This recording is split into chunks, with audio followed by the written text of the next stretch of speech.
So joining me now is host of the Stephen A. Smith Show, Stephen A. Smith. Stephen A., all these Democrats that stood by Graham Platner continue to tell us that we should vote for guys like Abdul El-Sayed in Michigan. I'm beginning to wonder if we shouldn't trust any of their endorsements.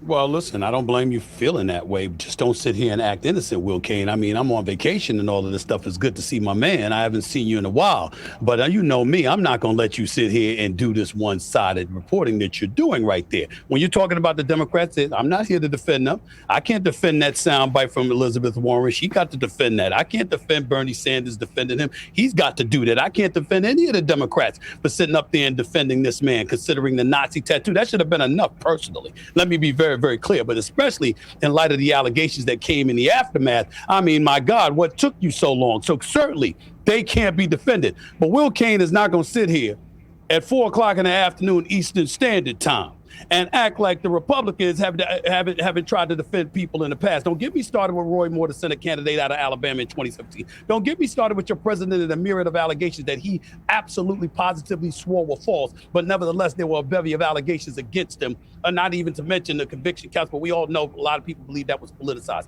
Don't get me started with the fact that Al Franken, who was a Democrat, was defended by some of the Republicans who felt he shouldn't have resigned. So let's not sit here and act like we're going to point at just one party and say them. You are absolutely right. You hit the nail on the head in the end, Will Cain, when you say this. It's about power, capturing it and maintaining it. And anything that positions the party to gain power, in all likelihood, they will do on both sides of the aisle. Not you. I'm not talking about you. Okay. No, it's fine. It's fair play. It's fair play. But to the accusation of hypocrisy, what I would suggest is this. We've well litigated the issues one by one when it comes to President Donald Trump. The issue is the Democrats have told us now for years, Stephen A., that they are the moral high ground, that believe all women, that they are the ones holding us back to our oh-so-valued norms. And yet here now, they sold them all out in one candidate. With one candidate, they showed us that was nothing but a posture. It was fake. It was all embodied in one man with a Nazi tattoo on his chest. And yes, politics is about power, but what we learned here with the Democrats is they're perfectly willing to be absolute frauds in pursuit of that power. Well, wow, Will. I mean, my goodness, you gonna fall out your chair with shock? I mean, you know, this is how they do. I mean, there's no question about it. You're right. You're right. I'm just saying the same things that you could say about them, you could say about the other side. I'm not getting into the veracity of the accusations and allegations that have been thrown at our president or anybody else. I'm simply pointing to what this story is about. The story is about allegations, accusations, him categorically denying it, but us saying those allegations alone are serious enough for Bernie Sanders and Elizabeth Warren and others to have reached the conclusion that he should step aside. And I think the point, though, Stephen A., is they should have gotten there sooner. That's all I'm saying. That's right. That's what I'm saying. That's right. By the way, can we agree? Let's just continue this good-spirited agreement. Sure. When it was exposed that he had a Nazi tattoo, that should have been enough for Bernie Sanders. For me, right there. It should have been enough right there. It should have been, especially the way that they were policing us as a society under the Biden administration. You damn right it should have been enough, without question. Right. So there's some inconsistency and hypocrisy on that point. No question. I'm not here to defend that. Again, I'm just saying, you're talking to me now. I know you. Don't think that you're going to come on the air at 3 o'clock, 4 o'clock in the afternoon and get away with trying to point to one side when I can point to the other doing the exact same damn thing. You know better. That's all I'm saying. I don't know about the exact same damn thing. I don't know about the exact same damn thing. Okay, since we're going to hold each other accountable, I do want to ask you about something you said on the Stephen A. Smith Show last Wednesday. Okay, I heard this. I'm going to lay a little bit of runway before I tell you this soundbite. I want to know, everyone to know that I've known this man on the screen for a lot of years, and we've had a lot of spirited debates about when it comes to race. And you have defended me from false accusations of racism, and I'm here to say that I will say the same thing about you. Stephen A. Smith is no racist. But Stephen A., this that you said last week sounded pretty racist. Your 3 top players are white dudes? Really? This ain't golf. This ain't baseball. Hell, it ain't even soccer. Somebody got to say it, so I'm saying it. This is basketball. I'm not complaining. I'm simply making the point. The Los Angeles Lakers, you ain't going anywhere being led by 3 white dudes in today's generation of basketball. I'm letting you know right now, it ain't happening. All right, Stephen A., you're not going anywhere with three white dudes leading your franchise, in this case, the Los Angeles Lakers. I've heard you defend this statement. What I would say to you is this, and I'd love to hear your response. A, you're wrong. Luka Doncic, Nikola Jokic, You Cooper telling Flag. me I'm wrong about a basketball take. That's funny, but go ahead. Go ahead. That's really funny, but go ahead. It's funny and correct at the same time. Go ahead. It's Luka false, Doncic, go ahead. Nikola... I can name the three of the best players in the NBA right now that are white, and if they led the Los Angeles Lakers, that would prove your proposition false. That's number one.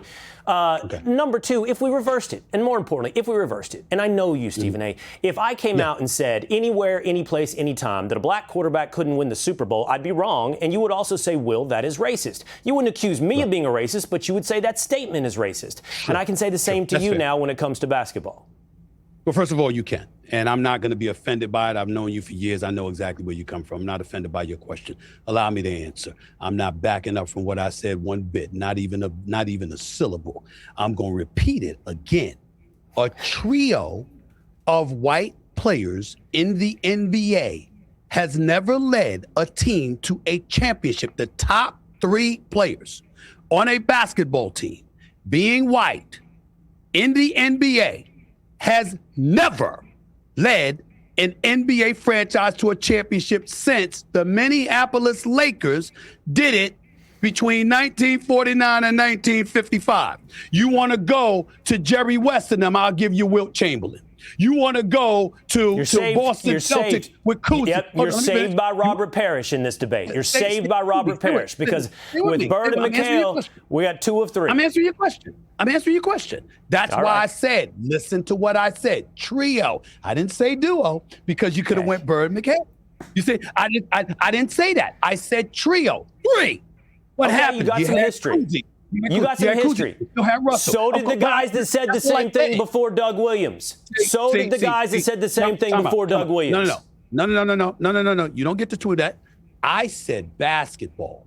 I pointed out how great players exist in football, tennis, golf, baseball. I said, but in the sport of basketball, this does not happen. That's what I said. And my point is, I'm factually correct. The point that I was making is that 3 dudes in today's generation, with all of these dudes that exist in the NBA, I'm telling you right now, the Lakers might not be a top 6 seed in the Western Conference next year. I'm not asking you. I'm telling you. It's going to happen. I don't know how old you were in 1988, but wherever you were in 1988, if a man was on an NFL pregame show and said you cannot win an NFL championship, you cannot win a Super Bowl with a black quarterback, are you telling me that it would have been sufficient for someone to say, but I'm factually correct? You would have objected then, and the same objection applies now to you saying that about white players in the NBA. The issue, Will Cain, is that I would give you an opportunity to answer. Don't get slick on me. Let me answer the question. What I'm saying to you is this. I would refute it because there was a time when black participation wasn't allowed.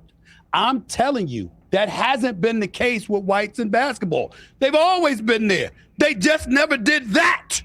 Not a trio. A duo, yes. Not a trio. So me pointing that out is a factual reality. It cannot be disputed. The facts are there. Just look at your history. Hold on. So they've wrapped me, and I don't care. I love this. This reminds me of the old days. It might be factually correct, but you didn't just repeat history. You said they can't. You had a forward-looking statement. It was futuristic. No. But I wasn't.